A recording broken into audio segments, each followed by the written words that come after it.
In this lesson, we're going to be talking about the Internet Engineering Task Force, or IETF. Now, you may be wondering why we're talking about an organization like the IETF. The reason is the IETF is responsible for developing the majority of protocols that we run on the Internet. The IETF is responsible for developing these protocols and standards in a way that's open and in a way that is going to hopefully get the most technical competence and the best protocols out of the process of doing this development. As a result of this process of what the IETF is responsible for, we end up with things like RFCs. RFCs are request for comments, and what a request for comments really is a specification of how something is supposed to work. Let me just bring up a RFC here, and you can see that I am bringing up the RFC for the Internet Protocol. I've actually got a list of them here because I was looking for 791. RFC 791 is the specification for the Internet Protocol, and you can see it was written in September 1981. It was prepared for the Defense Advanced Research Projects Agency, or DARPA, and it was prepared by the Information Sciences Institute. You can see this one is over 30 years old, but if you look through here, anything you need to know about a protocol that runs on the Internet, or most of the protocols anyway that run on the Internet, you can find in an RFC with the IETF. If you need to know exactly how an IP packet looks, then you can look up the IP RFC. And you can see that we've got the header format. This is exactly what an IP header should look like, as defined by the specification, and this specification has now become a standard. But when this RFC was first written, or when RFCs in general are first written, they go through working groups, and people request comments, and people receive comments, or working groups request and receive comments. And the comments go into making the protocols and the processes and procedures, or whatever is documented in the RFC, they go into making those better. So it's really a community effort. Now, there are a number of protocols, and they don't all quite look the same anymore because we've really changed how we do things. You can see the IP RFC was requested by DARPA, or the Defense Advanced Research Projects Agency, and it was prepared by a particular entity. In the case of a more recent RFC, so this one here is the Session Initiation Protocol, which is one of the core protocols for voice over IP traffic, you can see what we've got is the network working group, and there's just a list of people who were responsible for working on this particular RFC. And there's the list in the upper right-hand corner of the document, and you can see the date there. Now, it wasn't actually created for anybody in particular, and it wasn't prepared by anyone in particular. It actually came out of a working group, and the IETF manages these working groups. That's one of their functions, and these working groups are responsible for not only creating but maintaining these RFCs and various standards. You can see in the upper left-hand corner of the document, it obsoletes 2543. So I can actually go back here and I can look up 2543. And there's RFC 2543. And you can see it's actually the Session Initiation Protocol.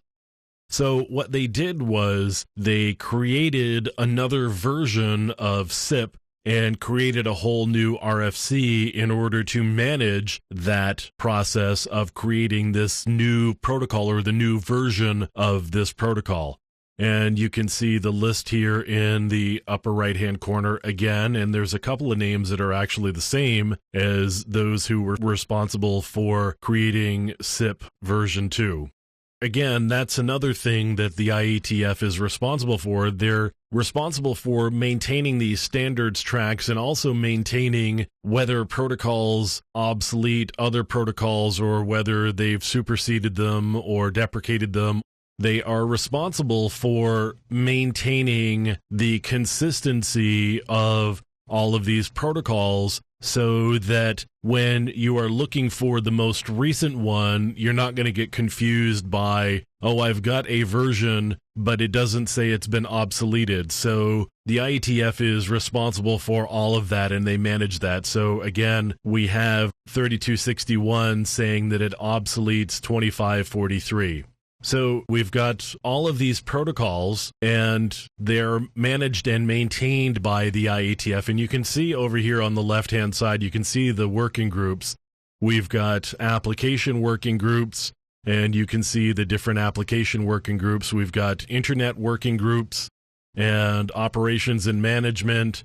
We've got a routing working group, a security working group, and a transport working group.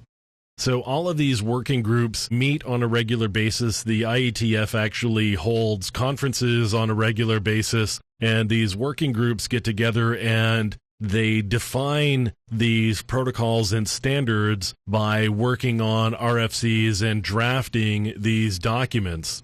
Anytime you want to know the specifics about how a protocol works, the best place that you can go to is the RFC, because we're not talking at that point about somebody's interpretation or how a particular vendor implemented a specification. We are talking about how it was defined by the people who actually created the protocol and created the standard. If you want to know how SIP was designed to work or why SIP was created, you come to the RFC and you can see exactly the details that are in it. Now, one of the things about RFCs is there's often a lot of wiggle room in them in terms of whether different aspects of a protocol may be implemented or should be implemented. So there's language here. You can see in section 3, we've got a terminology section, and it says in this document, the keywords must not, required, shall not, should not, recommended, not recommended, may, and optional are to be interpreted as described in another document, which is RFC 2119. The different words, of course, mean different things.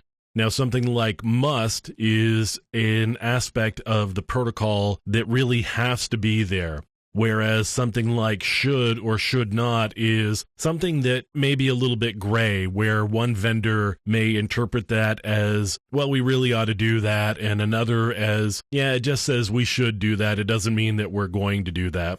And that's where you get interoperability challenges. And that's one reason why there are different organizations that are responsible for managing interoperability groups to make sure that different vendors can actually interoperate with one another. And when implementations of protocols hit the marketplace, that they actually will work more or less reliably with other vendors' products. And it's not one of these situations where you have to have vendor A throughout your entire network in order to just work with, for example, the protocol SIP.